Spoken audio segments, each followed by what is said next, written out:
여러분 안녕하십니까? 광주 MBC 뉴스투데이입니다. 먼저 오늘의 주요 뉴스입니다. 민선 7기 광주시정의 밑그림을 그리는 혁신위원회가 활동을 시작했습니다. 이용석 광주시장 당선인은 민선 6기의 좋은 정책은 이어가겠다고 말했습니다. 6.13 지방선거에서 참패한 바른미래당이 오늘부터 당 혁신을 위한 비상대책위원회를 가동합니다. 낮 기온이 30도 가까이 오르면서 온열 환자가 늘고 있습니다. 농촌 지역 고령자의 주의가 필요합니다. 러시아 월드컵 대한민국 대표팀이 스웨덴과 1차전을 갖는 오늘 저녁 광주 월드컵 경기장에서 응원전이 펼쳐집니다. 민선 7기 광주시 출범을 2주 앞두고 인수위원회 성격의 혁신위원회가 본격적인 활동을 시작했습니다. 이용섭 광주시장 당선인은 윤장현 시장의 좋은 정책은 계속 이어나가겠다고 말했습니다. 김철원 기자입니다. 지방선거 결과가 나온 지 채 사흘이 되기도 전에 민선 7기 광주시정의 큰 그림을 그릴 혁신위원회가 활동을 시작했습니다. 시민주권위원회와 일자리경제위원회 등 모두 7개 분과 23명의 위원으로 구성됐습니다. 이용섭 당선인은 당선되자마자 혁신위 활동을 서두르는 건 마음이 급해서라고 말했습니다. 그러나 일자리가 없어서 살기가 팍팍해서 잠 못 이루는 시민들을 생각하면 한시도 늦출 수가 없습니다. 제가 속도는 내겠지만 졸속으로 하지는 않을 것입니다. 대학 교수 중심으로 구성된 혁신위원들은 도시철도 2호선과 광주 군공항 이전, 어등산 개발과 같은 현안들을 공무원들과 치열하게 논쟁해 해법을 마련한다는 계획입니다. 저희들이 앞으로 4년 동안 시장님께서 나가실 그 플랫폼을 만들어가는 그런 위원회라고 생각을 합니다. 이용섭 당선인은 그러면서 민선 6기의 좋은 정책들은 계속 이어나갈 것이라고 강조했습니다. 현대자동차가 빅그린 산단에 투자 의향서를 낸 것과 관련된 광주형 일자리와 같은 정책은 계속 이어나가겠다는 뜻으로 풀이됩니다. 정책의 생명은 일관성입니다. 새로운 기관장이 바뀌었다고 해서 많은 정책들이 바뀌게 되면 시민들의 세금이 낭비되고 7개 분과 중에서 민주인권평화위원회가 후순위라는 지적에 대해서는 광주의 상징과도 같은 분과라 가장 중요하게 생각해 나중에 배치했다며 특별히 시간을 할애해 설명하기도 했습니다. MBC 뉴스 김철원입니다. 김영록 전남도지사 당선인도 어제 민선 7기 전남도지사 취임 준비 기획단 구성을 마치고 당선인으로서의 본격적인 행보를 시작했습니다. 기획단 단장은 전남발전 연구원장을 역임한 이건철 동신대 교수가 맡아 10여 명의 실무진과 함께 취임 준비 상황 전반을 총괄하고 박기영 순천대 교수 등으로 구성된 자문위원회가 김 당선인을 보좌합니다. 6.13 지방선거에서 참패한 바른미래당이 김동철 위원장을 중심으로 비상대책위원회를 가동합니다. 바른미래당 비상대책위원회는 오늘 국립현충원 참배를 시작으로 출범하며 오는 8월 새로운 지도부 선출을 위한 전당대회 전까지 활동하게 됩니다.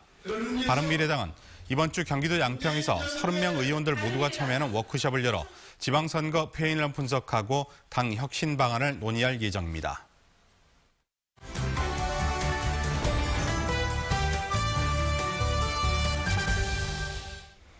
6.13 지방선거에서 더불어민주당이 압도적인 지지를 받으면서 지방자치에 대한 기대와 우려가 함께 나오고 있습니다. 네, 또 향후 정계 개편에 대해서도 관심이 쏠리고 있는데요. 김대현 시사평론가와 좀 더 자세히 이야기해보겠습니다. 안녕하십니까? 안녕하십니까? 네, 이번 지방선거를 한마디로 광주와 전남에서 여당 싹쓸이가 일어났습니다. 앞으로 지역 정치 어떻게 변할까요? 이번만 민주당이 싹쓸이한 건 아니고요. 2년 전 국회의원 총선을 제외하고는 계속해서 민주당이 독점 체제를 유지해왔죠. 네. 민주주의는 기본적으로 견제, 감시 그리고 그걸 통해서 균형을 이뤄가는 것인데 그동안 우리 정치는 호남과 영남에서 지역주의를 등에 업고 이게 깨졌단 말이에요. 네. 흔히 말해서 정치 권력이 그 행정과 유착이 되어버리는 이제 상황이 벌어졌는데 그래서 이제 지방정치, 지방자치 무용론들이 많이 나왔잖아요. 네. 그래서 이제 이런 것들을 이번에 좀 반면교사 삼아서 제대로 된 지방자치가 좀 실현됐으면 하는 바람입니다. 지지한 분들은 좋겠지만 견제 부분에서는 우려가 있다 이런 그렇죠. 말씀이시군요. 네. 예, 그리고 또 이번에 출구조사가 목포와 광주시 교육감만 두 군데가 다르게 나왔습니다. 특히 이 장희국 당선인의 표정을 보면 어떻게 변화하는가 이런 것도 참 재미가 있었는데 어떻게 보십니까? 예, 출마자들이 표정이 저도 이제 그 출구조사를 좀 봤는데 네. 아마 사전투표 때문에 그게 좀 내용이 바뀌었던 것 같아요. 네, 네. 그리고 이정순 후보가 약 3% 앞섰는데 중간에 또 바뀌면서 요걸 표정이 좀 계속 왔다 갔다 바뀌었죠. 했죠. 예. 그래서 그만큼 사실 이번 교육감 선거가 그만큼 좀 다른 선거에 비해서 표 차이가 많이 줄었었기 관심이 있었고 때문에. 박빙이었다. 그렇죠. 그게 사실 제대로 된 선거 아니겠습니까? 네. 네, 알겠습니다. 국민의당의 출연 이후에 이 지역 정치권의 경쟁 관계가 형성이 네. 돼서 좀 긍정적인 영향도 있었잖아요. 그런데 이제는 좀 그런 모습을 보기가 힘들 것 같아요. 네, 앞서 말씀드렸지만 이제 견제, 균형, 감시 이런 부분들이 지난번에 대선 때 잠깐 보시면 그 호남의 문재인 대통령이 얼마나 많은 노력을 기했습니까? 선거는 기간 내내 그 사모님이 김정숙 여사가 거의 강주에 성주하시다시피 했었는데요. 아내가요? 예. 그렇죠.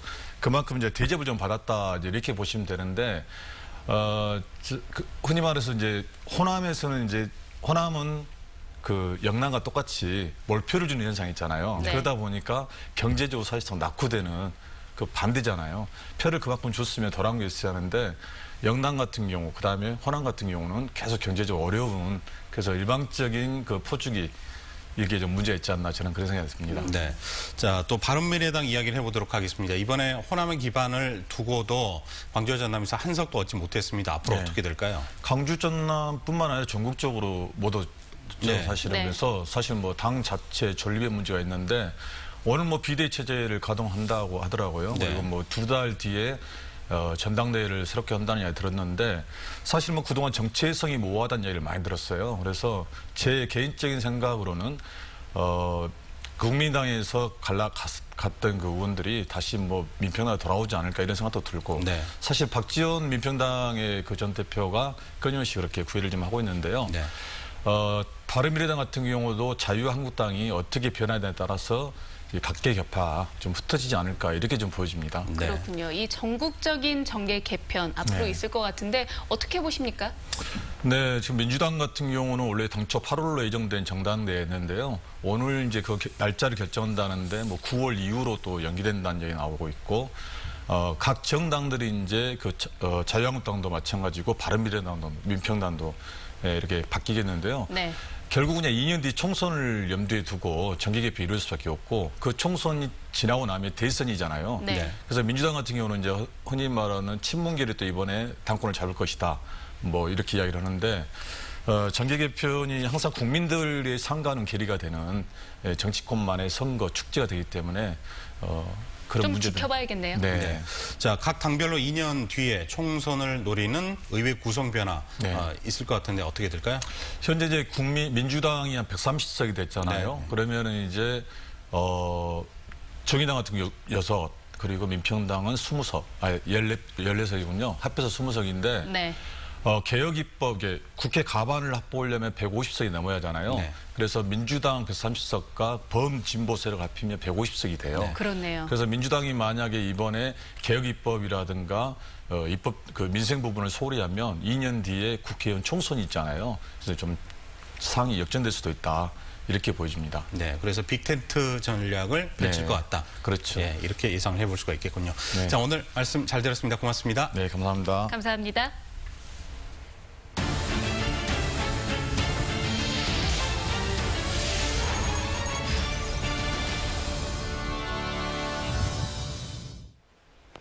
낮 기온이 30도 가까이 오르면서 열사병 같은 오전과 밤에도 온열 질환이 발생할 수 있는 데다 전남은 무더위에 취약한 고령 인구가 많아서 각별한 주의가 필요합니다. 문형철 기자입니다. 지난해 발생한 온열 환자는 모두 1,500여 명. 이 가운데 전남 지역 환자는 190여 명으로 경기도에 이어 전국에서 두 번째로 많았습니다. 전국적으로는 건설 현장 같은 실외 작업장에서의 발생 비율이 가장 높은 반면 농촌 지역이 많은 전남은 논과 밭에서 발생한 환자가 전체의 30% 이상을 차지했습니다. 최근 7년간 온열 질환으로 숨진 환자의 절반 가까이도 농과 밭, 비닐하우스에서 발생한 데다 사망 환자의 52%가 70세 이상이란 점을 감안하면 농업에 종사하는 노인들의 위험성은 더욱 큽니다. 특히 기온이 절정에 달하는 오후 시간대에 환자가 집중되지만 더위가 강해지고 열대야 일수까지 늘면서 지난해 온열 환자 10명 가운데 4명 이상은 오전과 저녁, 밤 시간대에 발생했습니다. 온열 질환을 막기 위해서는 낮 시간에는 가급적 야외 활동을 자제하고 적절한 방법으로 수분을 섭취하는 것이 중요합니다. 너무 물만 많이 먹다 보면은 또 이제 몸에 전해질이 빠져나가서 뭐 탈진 같은 증상이 발생할 수가 있기 때문에 중간중간에 소금을 조금씩 섭취해 주시는 게 좋습니다. 올 들어 현재까지 전국에서 발생한 온열 환자는 80여 명. 이 가운데 전남 지역 환자는 9명으로 전국에서 3번째로 많고 올여름 기온마저 평년보다 높을 것으로 예상돼 온열 질환 예방에 더욱 세심한 주의가 필요합니다. MBC 뉴스 문형철입니다. 태풍과 같은 자연재난이 아닌 교통사고나 화재와 같은 사회적 재난으로 숨진 사망자가 광주에서 지난 5년 동안 1000여 명에 달하는 것으로 집계됐습니다. 광주시가 발간한 통계 연보에 따르면 지난 5년 동안 사회재난으로 946명이 숨지고 198억 원의 재산 피해가 있었던 것으로 나타났습니다. 유형별로는 교통사고 사망자가 508명으로 가장 많았고 감염병 사망자가 342명, 화재로 인한 사망자가 30명 순이었습니다. 같은 기간 자연재난으로는 폭염 4명, 태풍 1명 등 5명이 숨졌습니다. 지난달 여성 119 구급대원이 취객으로부터 폭행을 당해 숨진 가운데 전남 지역에서도 구급대원 폭행이 근절되지 않고 있습니다. 전남 소방본부는 최근 3년 사이 구조 출동에 나선 구급대원이 환자나 보호자에게 폭행당한 사건이 확인된 것만 18건에 이른다고 밝혔습니다. 소방본부는 앞으로 음주가 의심되거나 폭행 전력이 있는 시민의 구급 요청 시 구급차에 3명이 탑승해 출동하고 체증 장비를 적극 활용할 방침입니다. 장흥댐은 전남 산악권에 깨끗한 수돗물을 공급하는 생명수 같은 존재입니다. 그런데 최근 수년 사이 장흥댐 저수율이 크게 떨어져 우려가 커지고 있습니다. 문현철 기자입니다. 전남 서남권 9개 시군에 생활용수를 공급하는 장흥댐입니다. 수위가 크게 떨어지면서 댐 유역 대부분이 하얗게 바닥을 드러냈습니다.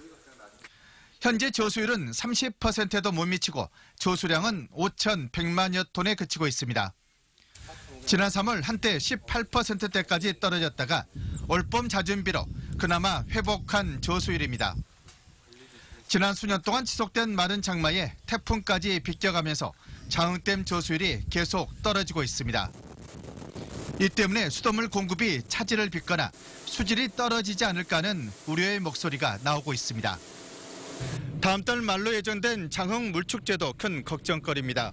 축제 때는 평소보다 많은 방류수가 필요하는데 장흥댐의 낮은 저수율이 문제입니다. 이제 물축제를 하기 위해서는 평상시 유수량보다 한 3배 정도가 많은 70만 톤의 방류수가 필요합니다. 지금 현재 서남권 관리단과 재단 협의해서 수자원공사는 지금 저수량으로도 물 공급에 전혀 어려움이 없다는 입장입니다. 향후에 비가 전혀 안 오더라도 사실 150일 정도는 용수를 공급하는 데 지장이 없고요. 우리가 평년적으로 가뭄 들더라도 전혀 문제는 없는 거로 보고 있고요. 그러나 기후변화로 장흥댐 일대의 연간 강수량이 크게 감소하고 댐 저수율도 해마다 떨어지고 있습니다. 장흥댐에 의존하는 전남 서남권 광역 상수도에 대한 전반적인 재검토가 필요하다는 지적입니다. MBC 뉴스 문현철입니다. 이제부터 광주 지역 학교 건물의 성면을 해체할 때는 사전과 사후 그리고 준공 후 3차례 정밀 청소를 해야 합니다. 광주시 교육청 성면 제거 기획단은 이 같은 내용의 학교 시설 성면 해체 제거 사업 세부 매뉴얼 최종안을 내놨습니다. 매뉴얼에 따르면 착공 20일 전에는 학부모, 시민 대상 설명회도 하도록 했고 특히 각 단계별로 모니터링에 합격해야 다음 공정으로 넘어갈 수 있도록 했습니다. 지난 주말 광주와 전남 지역에서도 방사능 안전 기준을 초과한 대진 침대 매트리스 수거 작업이 이루어졌습니다. 광주와 전남 우체국은 지난 주말 이틀 동안 390여 명의 직원과 70여 대 차량을 투입해 사전에 리콜 신청한 가정을 대상으로 400여 개의 라돈 침대를 수거해 임시 보관 장소로 보냈습니다. 우체국은 수거 작업 완료 뒤 앞으로 일주일 동안 지역별로 추가 방사능 검사를 실시할 예정입니다. 광주지방경찰청은 오늘부터 아침 출근 시간대에도 음주운전 일제 단속을 실시한다고 밝혔습니다. 숙취운전으로 교통사고가 최근 잇따라 일어난 데 따른 것이라고 경찰은 설명했습니다. 광주시 경찰청은 교통경찰과 기동대 등 경찰력을 최대한 투입해 아침과 점심, 저녁 등 시간대를 불문하고 게릴라식 단속을 펴나간다는 계획입니다.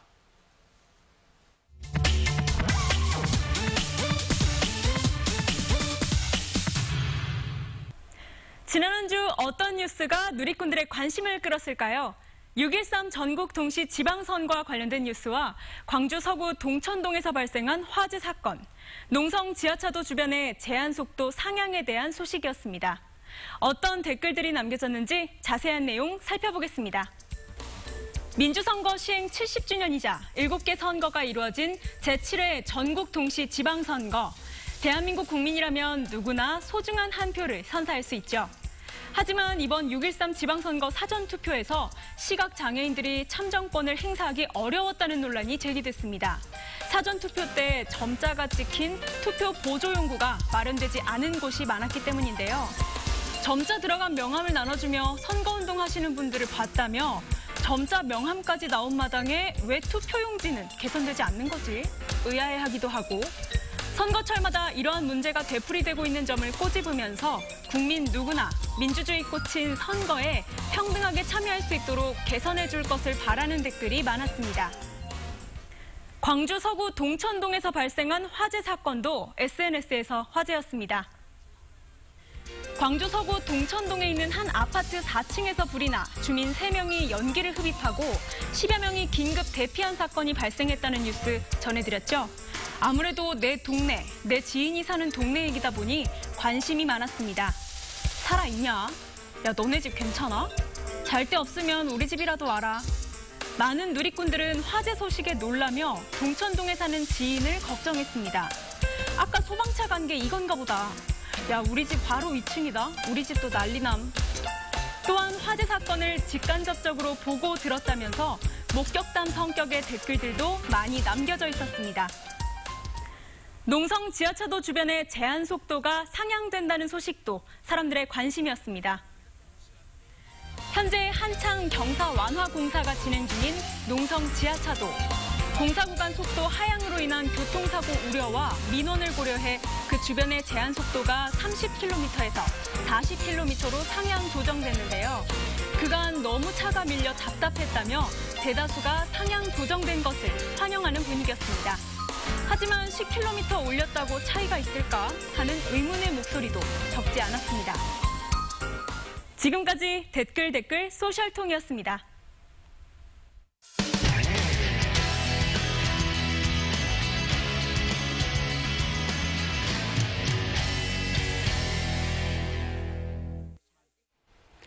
이번 지방선거 최대 이변으로 대표적인 보수지역인 경북 구미에서 민주당 시장이 당선된 걸 꼽는 사람이 많습니다.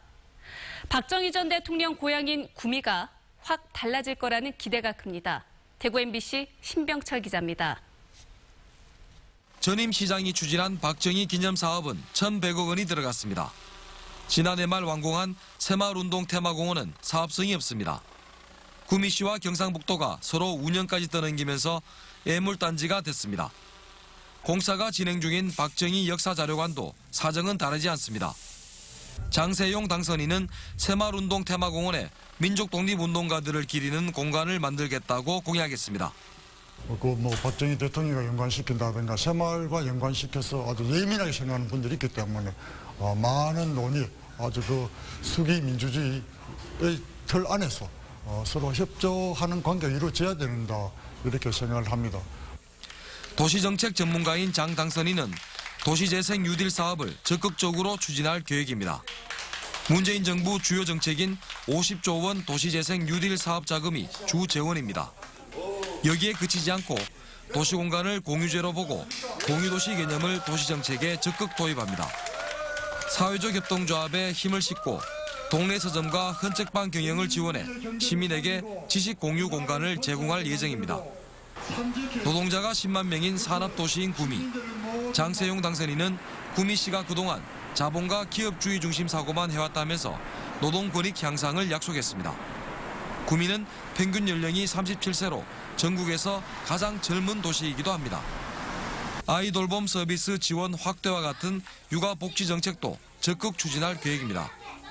그것은 제 공약이 단순한 경제도시에 끝나지 않고 문화도시, 스포츠도시 등 나아가서 육아에 좋은 도시 또는 노동자들을 행복하는 도시 등의 그 다양한 공약을 통해서 지난 세월 박정희 마케팅과 성장 위주의 정책만을 고집했던 구미 씨. 장세용 당선인의 참신한 시도가 좋은 결실로 이어질 수 있을지 주목됩니다. MBC 뉴스 신병철입니다. 대구 경북 단체장 선거에서는 여전히 보수 정당이 우세했지만 의회는 달랐습니다. 특정 정당이 독식한 구조가 깨지고 민주당 후보들이 원내에 진입했습니다. 앞으로 의회가 이전과 다른 모습을 보일지 시험대에 올랐습니다. 김은혜 기자입니다. 광역 기초의회 구분 없이 견제라는 역할을 잘해왔다고 얘기하기 어렵습니다. 지난 2012년 3만 명이 넘는 시민이 서명한 무상급식 주민청구 조례는 시의회가 유명무실하게 수정해 강행 처리했습니다. 기초의회 4인 선거구는 의회에서 13년째 다수당에 막혀 무산됐습니다.